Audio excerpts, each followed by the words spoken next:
Si haces todo lo que puedes y aún así tu vida no cambia, no es porque estés fallando, es porque estás atrapado en una esclavitud que nadie te explicó.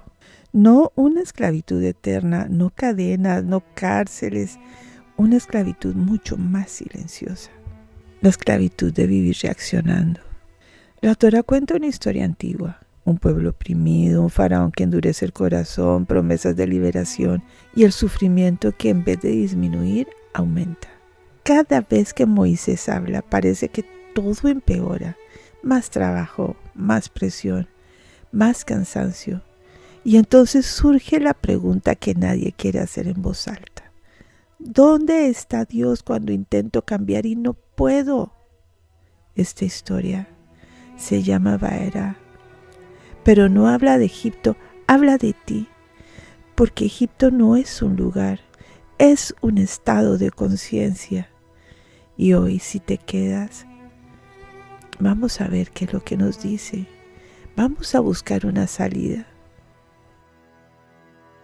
Cuando la Torá habla de Egipto, no está describiendo un país, está describiendo una forma de vivir. Egipto no tiene fronteras, no tiene mapas, no tiene idioma propio.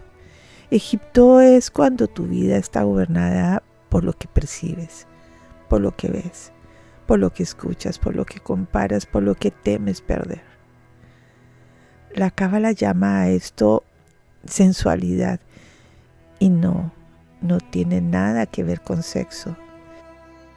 Sensualidad es creer que los 5 sentidos dicen la verdad completa, que si algo no se ve, no existe, que si algo no se siente, no importa, que si algo no da placer inmediato, no vale. Eso es Egipto. ¿Y sabes quién es el faraón? No es una persona mala, no es un villano, es la voz que endurece el corazón cuando algo profundo quiere nacer. Es la voz que dice, no ahora, no exageres, no es para tanto. Cada vez que intentas cambiar y algo dentro de ti dice que no vale la pena, el faraón acaba de hablar. La Torá dice que el pueblo hacía ladrillos. Pero los ladrillos no son trabajo físico. Son preguntas sin respuesta. ¿Por qué me pasa esto a mí? ¿Por qué siempre termino igual? ¿Por qué me esfuerzo y no cambia nada? Cada pregunta sin respuesta es un ladrillo más y no te das cuenta, pero estás construyendo tu propia prisión. La Torá es muy clara aquí. El esclavo no es culpable. El esclavo está dominado por una percepción falsa, por una ilusión que parece lógica, por una voz que suena razonable. Por eso la Cábala no acusa, despierta. Egipto no te hace daño directamente, Egipto te convence de que esto es lo que hay, de que no puedes más, de que tú eres así, y mientras lo crees, sigues esclavo.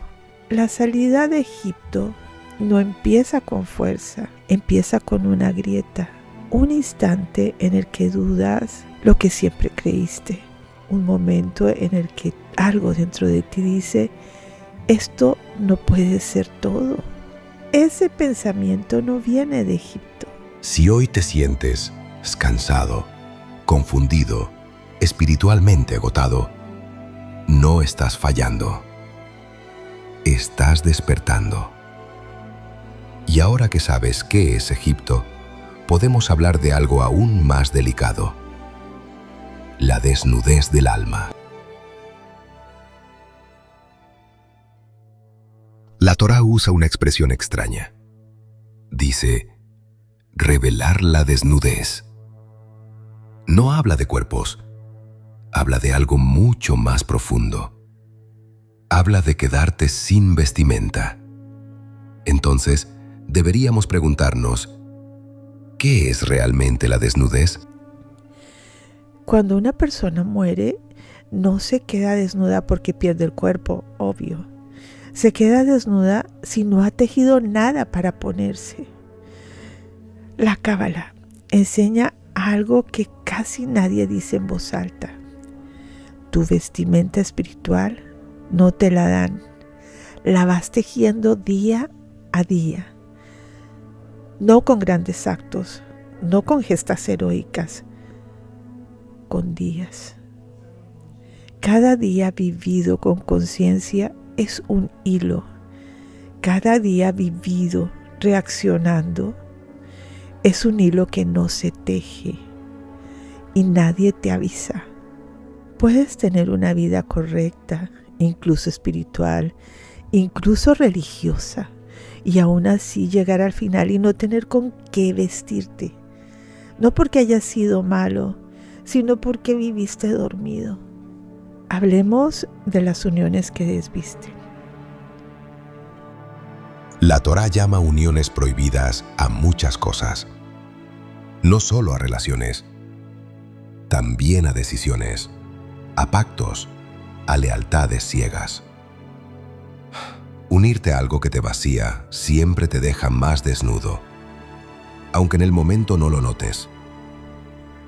Adán y Eva no se dieron cuenta enseguida, por ejemplo. Primero comieron, luego siguieron y solo después se vieron desnudos. Y así funciona siempre.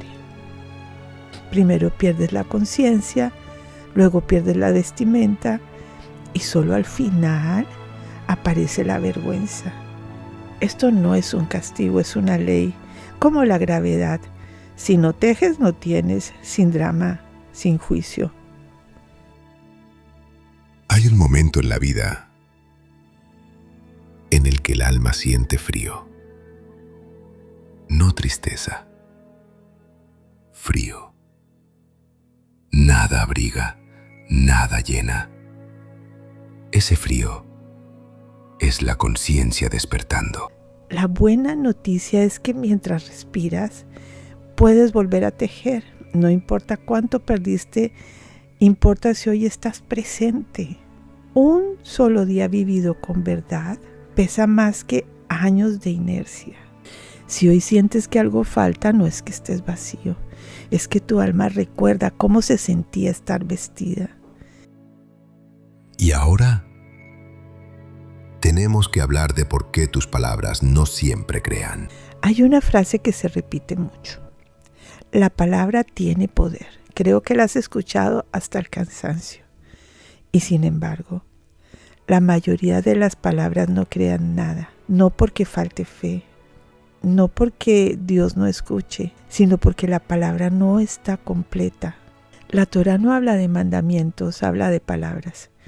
No órdenes, no normas, palabras creadoras. Pero una palabra no es sonido.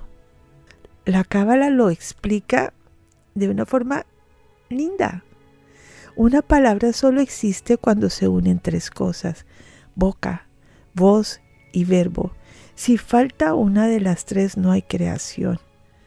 La voz no es lo que dices, es desde donde lo dices. La voz nace del vínculo, del canal, de la energía vital. Por eso la Cábala sitúa la voz en Yesod. Si Yesod está bloqueado, no hay voz.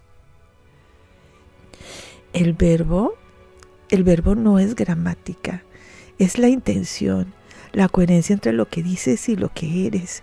Por eso el verbo pertenece a Tiferet. Si no hay alineación, la palabra se cae. Hay personas que oran o rezan mucho y viven igual. Y no es porque oren o recen mal, es porque hablan sin voz o con el verbo dividido. Piden luz, pero viven desde el orgullo. Piden paz, pero sostienen una guerra interior. Nos pasa a todos. Cuando la voz no coincide con el verbo, la palabra no crea, solo rebota. Y el rebote cansa, ¿verdad? Por eso hay personas agotadas espiritualmente. La palabra empieza a crear cuando se une lo de abajo con lo de arriba. Cuando la luna se encuentra con el sol, cuando Yesod asciende a Tiferet, ese instante es el alba. Y es por eso que los Mekubalín se levantan de noche, no por sacrificio, sino por sincronía, porque cuando el mundo calla, la palabra vuelve a ser creadora. Esto no es magia, es estructura, es cómo funciona la realidad. Cuando tu palabra es una, el mundo responde. Si hasta hoy sentiste que hablaste y nadie respondió, no te calles, aprende a unir. Y ahora tenemos que hablar de la llave que rompe a Egipto. Cuando una persona empieza a despertar, lo primero que busca es alivio. Quiere dejar de sufrir. Quiere sentir paz. Pero la Torá no ofrece alivio. Ofrece liberación. Egipto no se derrumba luchando, porque Egipto no oprime con violencia. Egipto oprime con lógica, con argumentos, con razones que parecen sensatas. Por eso no basta querer salir, hay que ver distinto. El Zohar no es un libro de información, ni de creencias. Es un cambio de percepción. No te explica la realidad, te cambia los ojos. Para la Kabbalah, el Zohar es el ADN del Yesod. Es decir, te explica cómo reordenar el canal por donde fluye tu energía vital. Por eso no se entiende con la mente, se absorbe. En la historia, Moisés habla y nada cambia, incluso empeora. Y eso no es un error de relato, es una ley espiritual. Moisés habla porque todavía no estaba completa la unión. La voz estaba, el verbo no. Por eso el faraón endurece el corazón. Hay un momento exacto en el que todo cambia. Cuando la palabra se vuelve una. Cuando Yesod y Tiferet se reconocen. Ahí, Egipto ya no puede sostenerse.